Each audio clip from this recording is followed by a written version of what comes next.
ये बालक मुकुंद जा कर के वहाँ ये भी बोला, माँ को प्रार्थना करी होगी कि सुरवा कहाँ गया।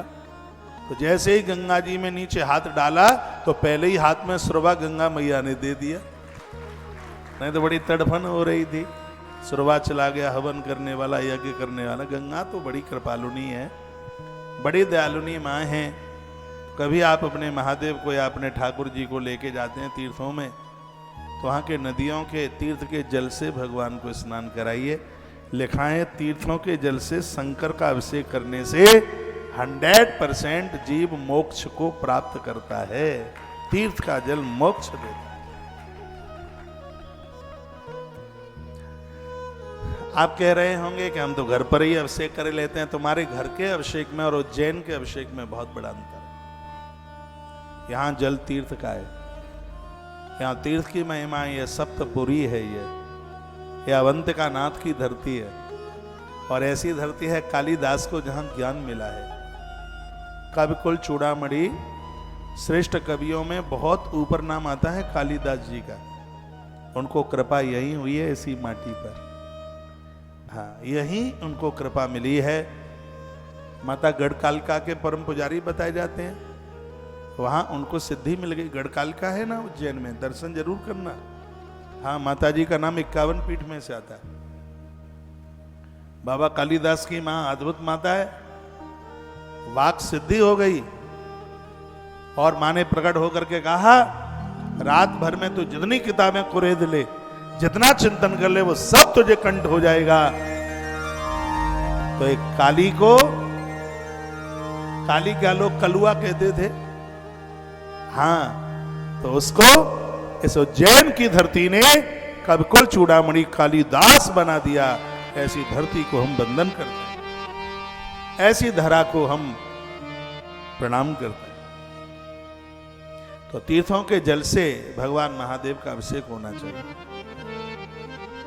तीर्थों के जल से राजा का अभिषेक होना चाहिए। उस राजा के माथे पर गलत विचार नहीं आते।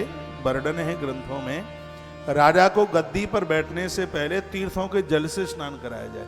वो भरतलाल जी जब चित्रकूट गए तो दुनिया भर के तीर्थों का जल लेकर के गए थे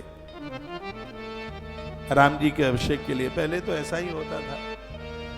और आज भी राजाओं को तीर्थ के जल से स्नान कराया जावे तो बड़ा फर्क होगा, उन चीजों बड़ा प्रभाव होगा। हमारे तो देश का प्रधानमंत्री बहुत तीर्थों को मानता। और ज्यादा जानकारी तुम्हें होगी, हमारे देश का प्रधानमंत्री बिना अभिषेक किए पानी न पिए, और उत्तर प्रदेश का मुख्यमंत्री बिना यज्ञ किए जल न पिए।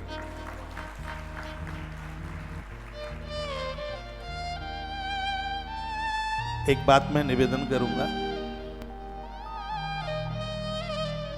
सैकड़ों वर्ष पहले हिंदू ने ईरान इराक छोड़ दिया। सैकड़ों वर्ष पहले सिंगापुर छोड़ दिया, आरओसी की कंट्रियां छोड़ दी। 50-40 साल पहले बांग्लादेश छोड़ दिया। पाकिस्तान छूट गया, कहां है? और मैं बहुत निवेदन करना चाहूंगा, यदि हिंदुत्व को जोर न दिया तो कहीं भारत छोड़ने की नौबत ना आ जाए। और भारत भी छूट गया तो फिर जाओगे कहां? निवेदन है, अपने धर्म में विश्वास रखो। पीर पैगंबरों पर काय के लिए चद्दरें उड़ाते हो आप? हनुमान जी पर चोला चढ़ाओ, उनके ऊपर सिंदूर चढ़ाओ। कहां किन की बातों में आप आ गए हैं? मस्जिदों में आप भाग रहे हैं, वहां ओढ़नी उड़ा रहे हो। दुर्गा मां को आपको चुनरी नहीं चढ़ाई जाती कभी आपसे, और वहां तुम्हारी मनौतियां पूरी होती हैं। ये धर्म को खोखला करने की बात मत करो। हमारा हिंदू ईरान इराक सब जगह फैला हुआ था, कोई जगह नहीं थी जहां पर हिंदू नहीं था। लेकिन हिंदू सिकुड़ गया है सब जगह से। केरला खाली होता हुआ जा रहा है। जम्मू कश्मीर में कितना हिंदू वहां से निकला। पश्चिम बंगाल में हिंदू की क्या हालात हो रही है। मैं कोई राजनीतिक बात आपसे नहीं कर रहा हूं। छोड़ते छोड़ते इतना छोड़ दिया आपने ईरान, इराक, आरओसी के सवरे देश छोड़ दिए, पाकिस्तान छूटा, बांग्लादेश छूटा, ये सब छोड़ा ही तो है। छोड़ते छोड़ते और कहाँ जाओगे? स्थिति यह बन जाएगी कि कहीं भारत भी ना छूट जाए। भारत छूट जाएगा तो फिर जाओगे कहाँ? अपने धर्म को मजबूत करो, अपने सनातन को मजबूत करो, अपने धर्म के आलोचक मत बनो, अपने धर्म में श्रद्धा रखो। हमारा धर्म जैसा कोई धर्म नहीं था और हमारा धर्म जैसा कोई धर्म होने वाला नहीं है। मैं किसी के धर्म की बुराई नहीं कर रहा हूं, मैं अपने धर्म की महिमा बता रहा हूं। अपना तो वो धर्म है जहाँ पेड़ और पत्थरों को भी पूजा जाता है, जहाँ के वृक्षों में से आवाज आती है। आप कहोगे आती है ना। भागवत के पहले श्लोक में पेड़ ही तो बोल रहे थे, सुखदेव बन के पिताजी हमारे पीछे मत भागो। प्रतिमाएं यहाँ की बोलती हैं, प्रतिमाएं यहाँ की बोली हैं, सुनिए सत्य आशीष हमारी, पूज है मनोकामना तुम्हारी। ऐसे इस धर्म में श्रद्धा रखिए, विश्वास रखिए। तुम ही मस्जिदों पर, पीर पैगंबरों पर तुम भागोगे।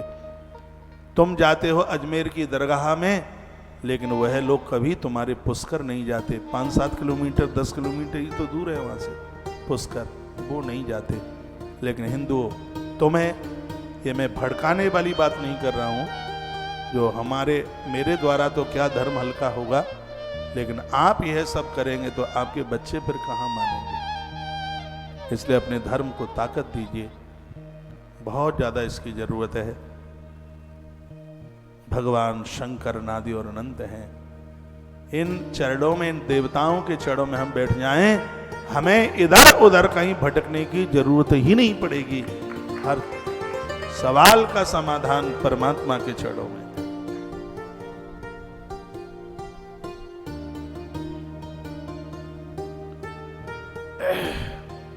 तीर्थों का जल मुक्ति देता है, मोक्ष देता है। और सुनिए, यदि कोई रोग बढ़ रहे हैं तो पानी में आप इत्र डालिए, जल में इत्र, पानी में इत्र डालकर भगवान महादेव को शनिवार को आप महारुद्राभिषेक। शनिवार रोग निवारण के लिए, संतान प्राप्ति के लिए बड़ा अद्भुत दिन है। तो रोगों का निवारण हो जाएगा।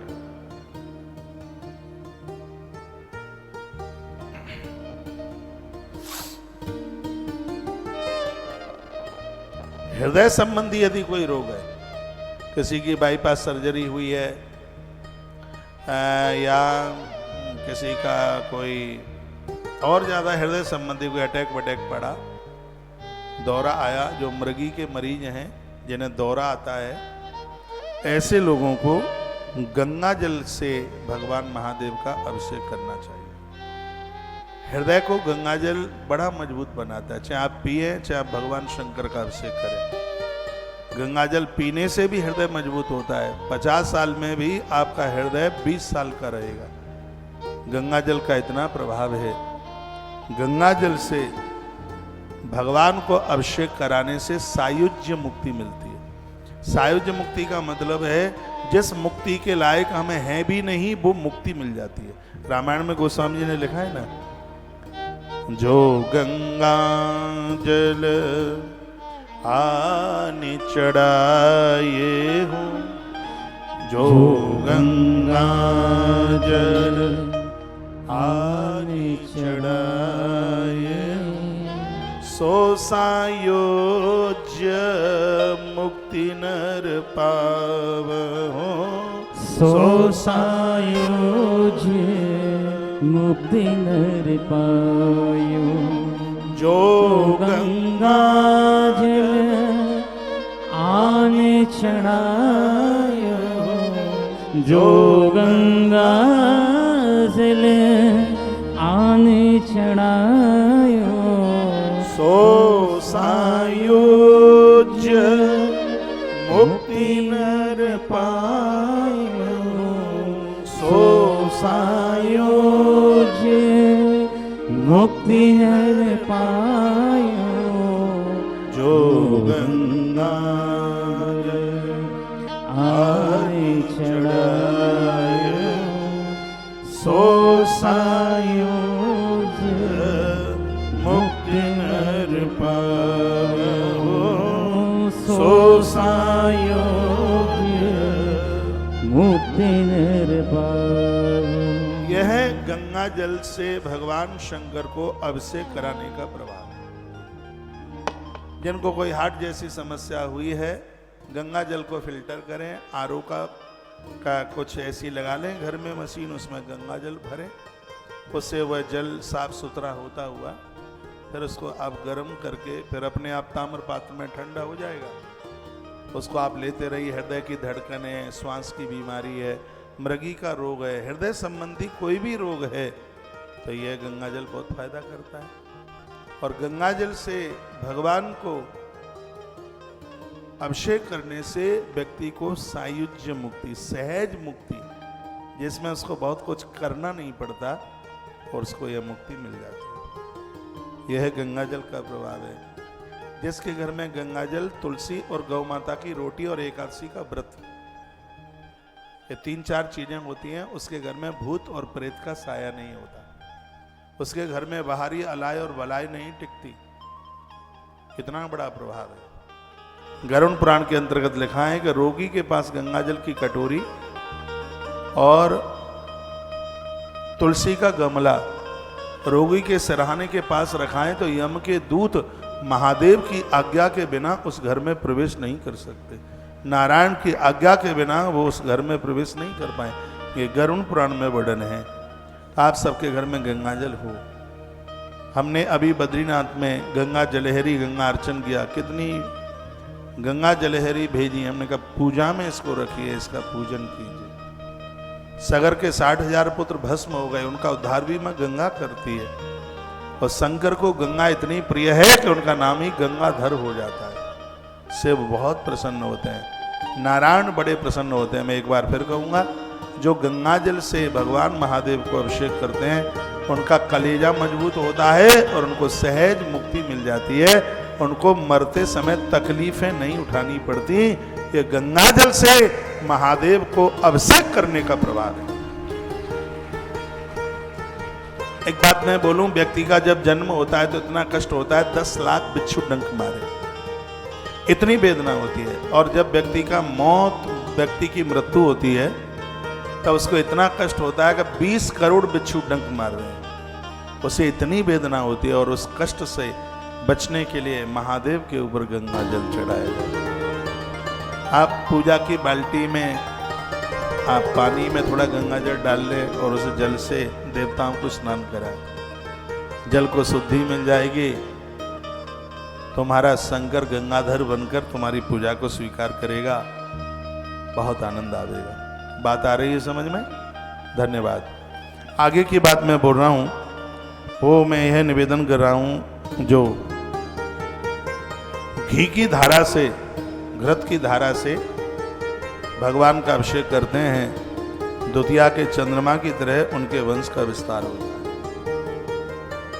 वंश वृद्धि के लिए आप कहोगे आपने पहले दूध को बताया है, दूध के द्वारा तो वृद्धि आपके घर में आपकी बहू है। ये बात बहुत ध्यान से सुनना है, बात समझ में आ जाए वही तो कथा है। आप दूध से भगवान को स्नान कराते हैं तो उससे आपका बेटा है, आपका पोता है, यानी जो आपकी ही पलगैया से जो परिवार आगे बढ़ रहा है, जो आपसे ही पैदा है, चाहे आप पापा हैं चाहे आप माँ हैं, तो आपके माध्यम से जन्म लेने वाले वो बच्चे, उनका वंश नहीं रुकेगा, वो बढ़ेगा। लेकिन जो घृत के द्वारा जो स्नान कराया जा रहा है, उसके द्वारा आपके बच्चों की वंश वृद्धि बढ़ेगी। आपका देवर है, देवरानी है, जेठ है, जेठानी है, पियर में आपका भाई है और उधर आपकी ननद है, यानी आपके संबंध से जितने भी लोग जुड़े हैं, आपके द्वारा ये अभिषेक, घृत से अभिषेक होने पर आपसे जुड़ी हुई संपूर्ण वंश का विस्तार होता है, वंश वृद्धि का विस्तार होता है। यह है घृत के द्वारा भगवान शंकर का अभिषेक करने का इतना बड़ा महात्म्य है। इसमें पूरा श्रृंगी में घृत, गर्म करके जब वो बिल्कुल तरल हो जाता है, बहने लगता है, और भगवान शंकर का अभिषेक होता है। बहुत बड़ा विज्ञान है, बहुत बड़ी विधि है, आनंद भी बहुत बड़ा है। बातें छोटी छोटी हैं लेकिन इनका प्रभाव बहुत ज्यादा है। अपने आप लगेगा 5-7 किलो घी, आनंद हो जाएगा, बहुत अच्छा हो जाएगा। आप कहेंगे फिर इस घी का क्या करेंगे, उसमें तो पानी वगैरह सब मिल गया होगा। इसको पीपल या बरगद की जड़ों में उसको आप डाल देना। शंकर का यानी किसी भी देवता का नहाया हुआ जो पानी है वो तुलसी माँ को नहीं डाला जाता। बहुत लोग सूर्य भगवान को अर्घ देते हैं तो तुलसी की जड़ों में पानी, ये गलत है बिल्कुल। तुलसी की जड़ों में जल है, वो तुलसी के निमित्त होता है, वही जल डाला जाता है। यह नहीं देवी देवताओं को नहला करके और आप तुलसी के गमले में डाल दें, आप अपराध कर रहे हैं। सूर्य भगवान को अर्घ दे रहे हैं तो आप तुलसी की जड़ों में ही पानी डाल रहे हैं। तुलसी की जड़ों में जल तो तुलसी के ही लिए ही समर्पित होता है। भगवान महादेव का या और देवताओं का जो जल है, ये बट, कदम्ब, पीपल, अर्जुन, ये वृक्ष कुछ हैं, आंवला, आप इनमें उसको डालिए, इन पेड़ों में, इन वृक्षों में डालिए। आइए मैं आगे बढ़ रहा हूं। घी की धारा के द्वारा भगवान शिव को नहलाने से, उनका अभिषेक करने से आपसे जुड़ा हुआ जितना भी खानदान है, संपूर्ण परिवार की वंश वृद्धि आगे के लिए बढ़ती है। ये बहुत बड़े कमाल की बात कही है। आज सोमवार है, इसलिए आप ज्यादा से ज्यादा महारुद्रा अभिषेक की बातें आप सुन रहे हैं। एक मैसेज में लिख के आया है कि कभी आपने बोला था 108 चम्मच, अभी भी बोल रहा हूं मैं। जो ग्रंथ मेरे सामने रखा है उसमें 108 चम्मच लिखा है स्पष्ट। आप 108 चम्मच, एक चम्मच भरो, ऊपर डाल दो, फिर भरो, फिर ऊपर डाल दो। ये उसके लिए जिसके पास 7 लीटर 7 केजी घी नहीं है, नहीं तो एक अभिषेक में इतना लग जाएगा, उतना संभव नहीं है। तो आप कच्चे दूध में भी 108 चम्मच डाल करके घी की, या अलग से 108 चम्मच महादेव की पिंडी के ऊपर चढ़ा करके यह महारुद्राभिषेक कर सकते हैं आप। मैं श्रोताओं का बहुत बहुत धन्यवाद करता हूं कि 27 महीने में मेरी हर बात आप याद रखें।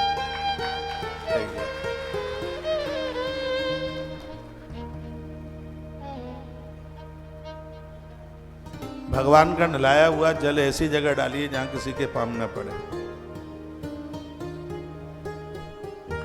यदि कोई गर्भिणी नारी है जिसके गर्भ में संतान पल रही है, सुरक्षित बिना कष्ट के वह जन्म ले, उसके लिए जल में खांड, चीनी, बूरा या उसमें गुड़ घोल करके उसको बिल्कुल उसको तैयार कर लीजिए, और मीठे जल से भगवान शंकर का अभिषेक करने से गर्भ में संतान सुरक्षित रहती है, उसे किसी भी प्रकार का कष्ट नहीं होता।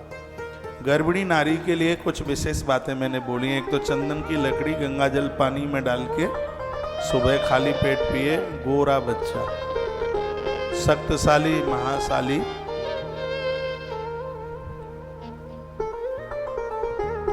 तो अब आप तो कह रहे होंगे तो गोरा तो काले किसी काम के नहीं है क्या?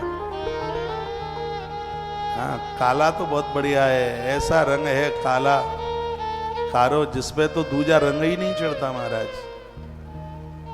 फिर भी स्वच्छ, सुंदर, पुष्ट, ये चंदन की बड़ी याज्ञवल की स्मृति में बड़ी बातें लिखी गई। उसमें ये भी कहा गया, गर्भाकालीन समय में नारी रात्रि को जूठे मुंह न सोए, सूर्यास्त के बाद भोजन न करे, और मुक्त केसों से न सोए, खुले केसों से न सोए, और अपने पांव गीले करके न सोए। ये बातें मैंने पहले बोली। और छाती के भर न सोए, इससे गर्भ को नष्ट होने के चांस हो जाते हैं। इन बातों का वह ध्यान रखे। दक्षिण की दिशा की तरफ पांव करके न सोए, इन बातों को ध्यान रखे। और वह नारी और उसका पति दोनों मिलकर जल को मीठा करके और फिर उस पानी से भगवान महादेव को स्नान कराया जाए, यानी अभिषेक किया जावे, तो वर्णन है कि गर्भ में संतान समाप्त नहीं होगी। यह भगवान शंकर के महाअभिषेक के जो अपने आप में बड़े अद्भुत प्रभाव हैं, वह बड़े वंदनीय हैं। दुश्मनों को परास्त करने के लिए और रोग निवारण के लिए सरसों के तेल से शंकर का अभिषेक किया जाता है। और रोग निवारण और दुश्मन को परास्त करने के लिए सरसों का तेल तांत्रिक विधि से नहीं, उसको सात्विक विधि से किया जाए, तो यह अभिषेक में बहुत ज्यादा प्रभावशाली है। पति और पत्नी दोनों, शादी हुई है हाल ही हाल, और अब उन्होंने सोच रखा है एक बच्चे को जन्म देना है, तो 1 वर्ष तक यानी 365 दिन तक पति और पत्नी, कुछ दिन ऐसे हैं नारी पूजा में नहीं बैठ सकती तो पति अकेला करे, 1 वर्ष तक भगवान शंकर का महारुद्रा अभिषेक करके और फिर वह बच्चों को जन्म दे, तो बड़ी अद्भुत संतान का जन्म होता है। महात्मा दधीची ने भगवान शंकर का अभिषेक करके पिप्पलाद जैसे महापुत्र को प्राप्त किया है। ताली बजाना मत, आपको नजर लग जाए। माता अंजनी ने महारुद्रा अभिषेक करके हनुमान जैसे पुत्र को प्राप्त किया है। माता कौशल्या ने शंकर का अभिषेक करके राम जैसे पुत्र को जन्म दिया है। नंद बाबा और माता यशोदा ने इसी उज्जैन में 6 महीना रहकर महाकाल का नित्य अभिषेक करके परमात्मा कृष्ण को पुत्र के रूप में प्राप्त किया है। ये तो शिव पुराण में ही है। 6 महीना नंद बाबा और यशोदा माँ इसी महाकाल की पूजा में, महाकालेश्वर भगवान की पूजा में यहाँ रहे। पिंडी में से आवाज आई थी, 3 लोग का नाथ तुम्हारे घर में चल के तुम्हारा बेटा बन के आएगा। इसी महाकाल का पूजन किया था। 6 महीना माता यशोदा और नंद बाबा ने, उसका प्रभाव था। 3 लोगों का नाथ धरती को सनात करने के लिए केशव कृष्ण बनकर नंद बाबा के घर चल के आए। तो जिन बच्चों की नई नई शादी हुई है, तो पति और पत्नी दोनों मिलकर भगवान शिव का 1 वर्ष अभिषेक करें, फिर आपके माध्यम से होने वाली संतान बड़ी अद्भुत होगी। कनेर के फूल जल में डालकर या उनका रस पानी में डालकर हर गुरुवार को महादेव का अभिषेक करने से किताबों का जितना ज्ञान है वो सब माथे में आके बैठ जाता है। कनेर, पीली कनेर, उसका रस, उसको या पानी में फूल डाल दिए जाएं। ये बच्चों के लिए बहुत बढ़िया। लिखने लायक है, पर आप लिखेंगे नहीं, आप इतने होशियार हो गए हैं, अब आपको लिखने की जरूरत ही कहाँ है। पीला कनेर पानी में डालिए और बच्चों के निमित्त अभिषेक करा। देखो यहाँ व्यवस्था बनेगी तो एक दिन बच्चों के लिए अभिषेक करना है, तो बड़ा अच्छा हो जाएगा, बढ़िया हो जाएगा। पता नहीं मैंने इस कथा में बोला है कि नहीं, ध्यान में उतना नहीं है। जब भी भगवान शंकर को आप 1 लोटा जल चढ़ाते हैं तो उसमें आप बेल पत्री जरूर डालिए। बोला है या? हाँ, 1 लोटा जल महादेव के ऊपर जब चढ़ाते हैं आप जल, जैसे आप भगवान सूर्य देवता को जल दें तो उसमें दूर्वा डालना जरूरी हो जाता है। दूर्वा, दूब, उसका प्रभाव है। तो दूर्वा का बड़ा प्रभाव है, मैं अभी और बोलूँगा आपको। उसी प्रकार से जल के लोटे में आप 1 बेल पत्र डालकर फिर भगवान महादेव के ऊपर आप चढ़ाइए। बहुत अच्छी बात है। 2 लोटा पानी, 1 लोटा तो आप घर से ही ले करके जाइए, क्योंकि खाली बर्तन ले जाना अशुभ होता है। खाली बर्तन ले जाना अशुभ होता है। 1 लोटा पानी आप अपने घर से लेके जाइए, शंकर जी के ऊपर चढ़ा दीजिए। फिर शिव महापुराण में ऐसा लिखा है कि महादेव की जहाँ पिंडी है उसके सैकड़ों हाथ, 100 हाथ ऐसे, 100 हाथ ऐसे, 100 हाथ ऐसे, 100 हाथ ऐसे, उसके क्षेत्र का जितना पानी है वो सब साक्षात गंगा के रूप में है। तो 1 लोटा पानी वहाँ से भरकर महादेव के ऊपर चढ़ा दीजिए। लेकिन आप तो इतने आलसी प्रमादी हो गए हैं कि लोटा भी मंदिर का, थरिया भी मंदिर की, महादेव भी मंदिर का और पानी भी मंदिर का। तुम्हारा कुछ नहीं, सगरा मंदिर का ही हो। लोटा भी वहीं से लेना है आपको, पूजा की थाली भी वहीं से लेनी है, वहीं के बगीचे से फूल भी तोड़ के बगिया को उजाड़ना है, सब कुछ वहीं से करना है। अपने घर से कुछ भी लेके नहीं जाना, सब महादेव का, सब वहीं से होगा। कुछ अपने घर से भी लेके जाइए।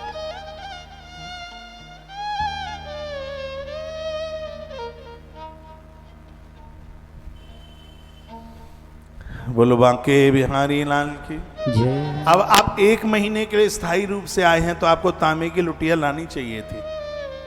आप इतनी साड़ी, लहंगा, फरिया, राजस्थानी सूट, अहमदाबाद वाले सूट, पंजाब के अमृतसर वाले सूट और पता नहीं कौन कौन से सूट लेकर के आप आए हैं, तो उसमें एक लुटिया भी अपने थैला में डाल करके लाते। इस मैया की तो बात ही अलग है। ये तो 1 महीने में 2 बार मरती है, 3 बार जिंदी होती है।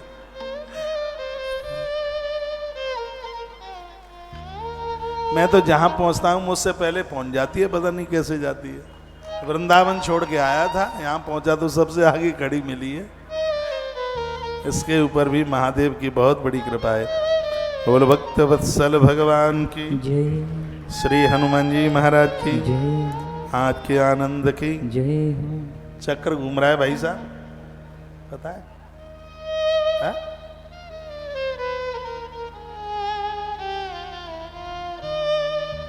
आइए, शिव जी हैं सृष्टि के आधार। बहुत प्यारी पंक्तियां हैं, आनंद आएगा। उसके बाद में फिर मैं आपको एक ऐसी अद्भुत से पुराण की कथा में लेके चलता हूं जहां मन अभिभूत हो जाएगा, मन गदगद हो जाएगा, मन मयूर नाचेगा खुशी के मारे। ऐसी अद्भुत कथा है आज की। और आज है सोमवार, कथा छोड़िएगा मत। लगभग 5 बजे यहाँ से सवारी निकलेगी महादेव बाबा की, पहली सवारी गेट के सामने से निकलेगी। उसका भी पूरा का पूरा आनंद लेंगे। पहले आप सवारी का दर्शन कर लेना। जिनका कोई अभिषेक वगैरह छूट गया है तो 6:30 बजे वाले अभिषेक में बैठ जाना, उससे पहले पूरा दर्शन कर लेना। उससे पहले ये सब ब्राह्मण उनके लिए अभिषेक कर लेंगे जो हमें टेलीविज़न के माध्यम से अभिषेक मिले हैं। तो वो भी एक संकल्प के साथ में उन अभिषेकों को तब तक हम लोग पूरा कर लेंगे और तब तक आप यहाँ महाकाल की प्रथम सवारी का दर्शन कर लीजिए। और उस दर्शन से निवृत्त होकर फिर 6:30 बजे और 6:45 भी आज आ जाओगे तो कोई दिक्कत नहीं है। कोशिश करना 6:30 बजे, थोड़ा लेट भी हो जाओगे तो कोई दिक्कत नहीं है, थोड़ा टाइम ज़्यादा लगाएंगे। सोमवार है तो आज का अभिषेक तो अद्भुत है ही, बिल्कुल आनंद होगा पूरा। आप ये बताइए उज्जैन में आपको अच्छा लग रहा है कि नहीं? मुझे तो बहुत मलूक लग रहा है, बहुत बढ़िया लग रहा है, अच्छा लग रहा है। आइए, शिव जी हैं सृष्टि के आधार। और ये तर्ज कौन सी है? ललिता बनी पुलिस कप्तान, पकड़े गए श्री भगवान, उसी तर्ज पर है। हाँ,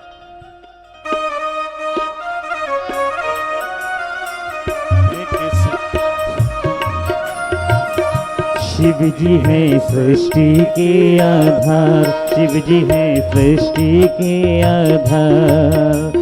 शक्ति ही शिव है, शिव ही सुंदर, शक्ति ही शिव है, शिव ही सुंदर। शिव से ही संसार, शिव जी है सृष्टि के आधार, शिव जी है सृष्टि के आधार।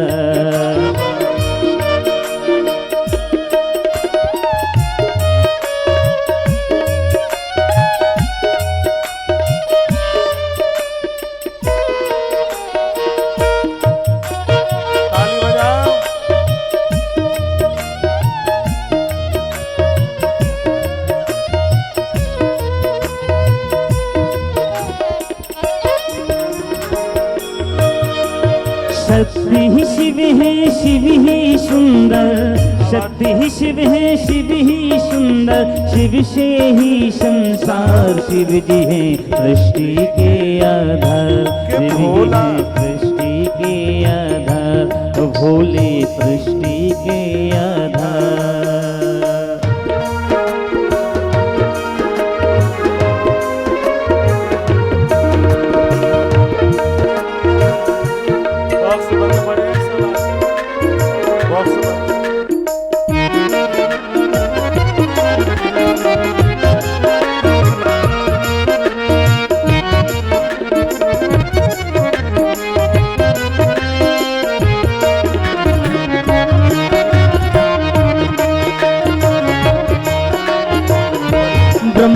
विष्णु संग आए, देख शिव जी मुस्काए, दोनों को आसन देकर वो आदर सहित बिठाए, दोनों को आसन देकर वो आदर सहित बिछाए। ब्रह्मा जी शिव से बोले, राज वो दिल का खोले, दोनों में कौन बड़ा है बता दो हे बम भोले, दोनों में कौन बड़ा है बता दो हे बम भोले। आप जो कह देंगे हम दोनों, आप जो कह देंगे हम दोनों कर लेंगे स्वीकार। शिव जी हैं सृष्टि के आधार, शिव जी हैं सृष्टि के आधार।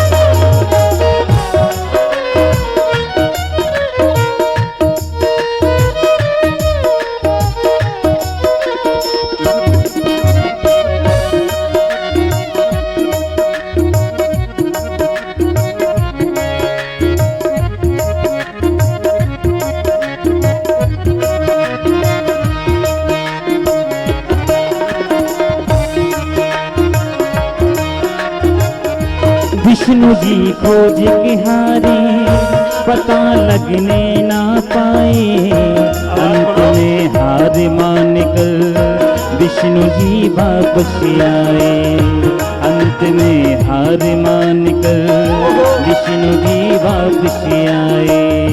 ब्रह्मा भी ढूंढ न पाए, वो मन ही मन पछताए, विष्णु गर ढूंढ लिए तो वो हमसे बड़ा हो जाए, विष्णु गर ढूंढ लिए तो वो हमसे बड़ा हो जाए।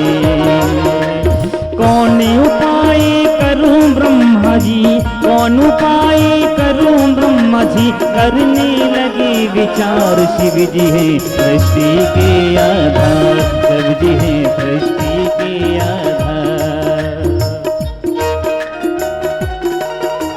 सत्य ही शिव है शिव ही सुंदर, सत्य ही शिव है शिव ही सुंदर, सत्य ही शिव है शिव ही सुंदर, शिव से ही संसार। शिव जी है सृष्टि के आधार, शिव जी है सृष्टि के आधार।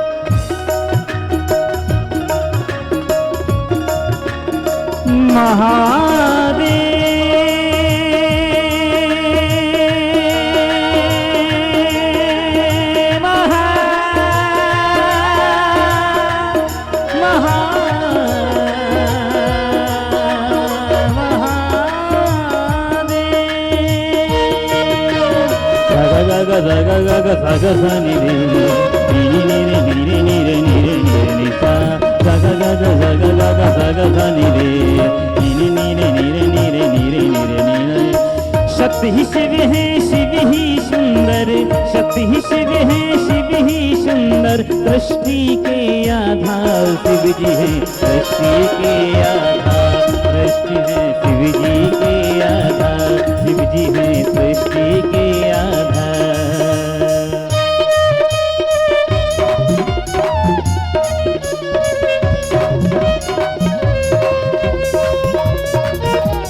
महादेव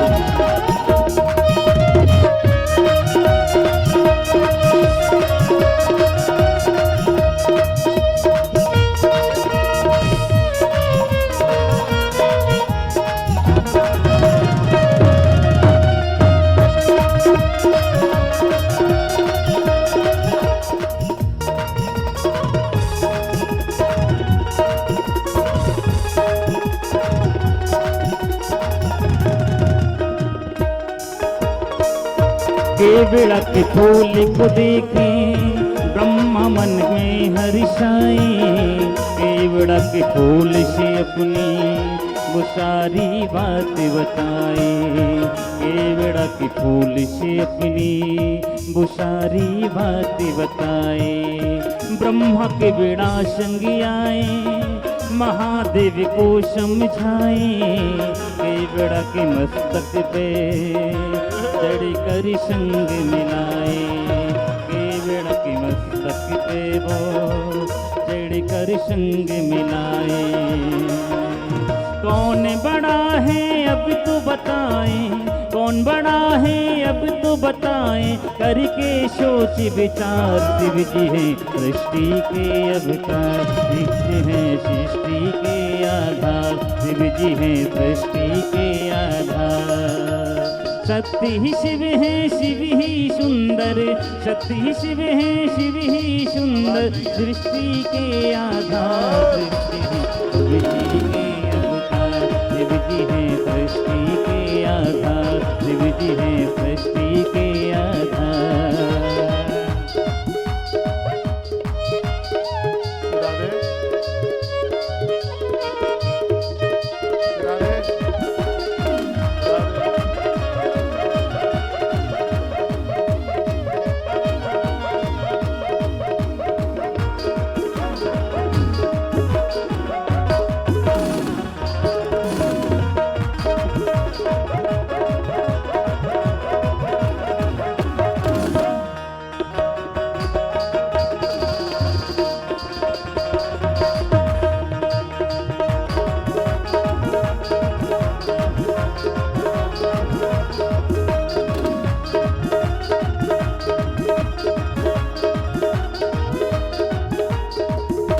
हुए क्रोधित त्रिपुरारी, गर्जना हुई है वारी। दिम तना ना ना ना ना ना ना ना ना ना ना ना ना, दिम तना ना ना ना ना ना ना ना ना ना ना ना, दिम तना तना ना तना ना ना रे।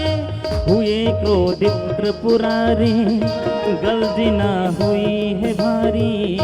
टूटा स्तंभ लिंग तो प्रगट भैरव अवतारी, टूटा स्तंभ लिंग तो प्रगट भैरव अवतारी।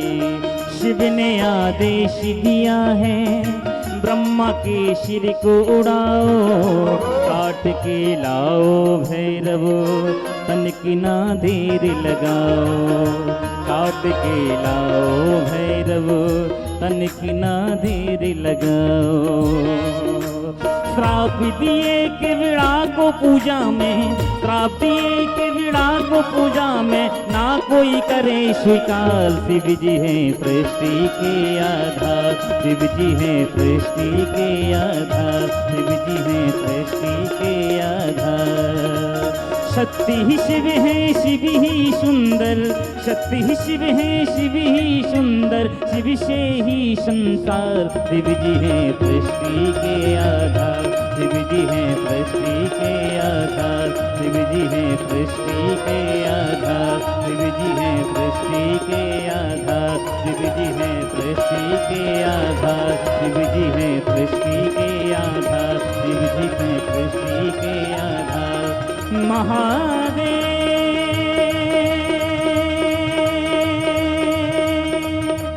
महादेव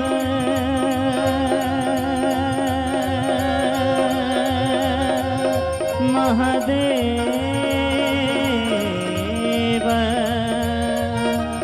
महादेव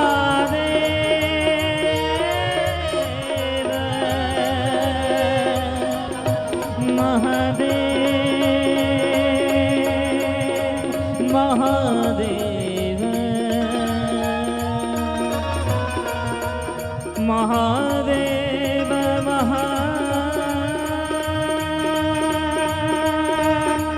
महादेव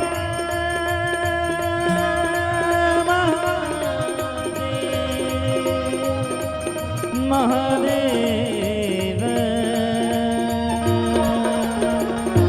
शिव जी हैं सृष्टि के आधार, शिव जी हैं सृष्टि के आधार, शिव जी हैं सृष्टि के आधार, शिव जी हैं सृष्टि के आधार, शिव जी हैं सृष्टि के आधार, शिव जी हैं सृष्टि के आधार, शिव जी हैं सृष्टि के आधार, शिव जी हैं सृष्टि के आधार, शिव जी हैं सृष्टि के आधार, शिव जी हैं सृष्टि के आधार, शिव जी हैं सृष्टि के आधार, शिव जी हैं सृष्टि के आधार,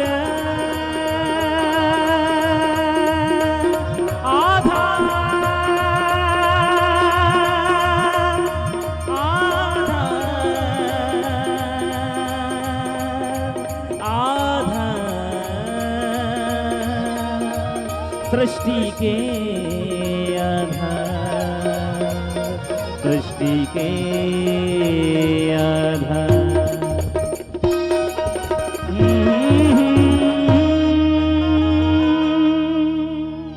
बोली शंकर भगवान की जय महाकालेश्वरनाथ भगवान की नमः पार्वती पतये हर हर महादेव। जय जय श्री राधे, जय जय श्री राधे, जय जय श्री राधे। कल मंगला गौरी का व्रत है। माताओं के लिए मृत्यु लोक का वरदान है। विवाहित नारी के लिए पूत और पुत्र की उम्र बढ़ाने के लिए, दामाद और जामाता उनकी आयु बढ़ाने के लिए इस मृत्यु लोक का वरदान है मंगला गौरी व्रत, जो कि सावन के महीने में ही होता है। 4 व्रत होते हैं, 4 मंगलवार पड़ते हैं अब के बार। यह व्रत कल पहला 19 तारीख को है। आपसे बने तो जरूर आप कीजिएगा। इस व्रत को करने की विधि नहीं मानेगा। इस व्रत को करने की विधि और इस व्रत का महात्म्य मैं 2 मिनट में आपके बीच में पूरा कर रहा हूं। सुन लें। पहले आप मेरी तरफ देखिए और यह व्रत की बात आपको बहुत अच्छी लगेगी, सुनकर बहुत बढ़िया लगेगी।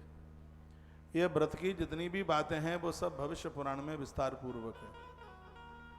ये जितने भी ये व्रत हैं, ज्यादा तरह से ये एक दिन के जो व्रत हैं,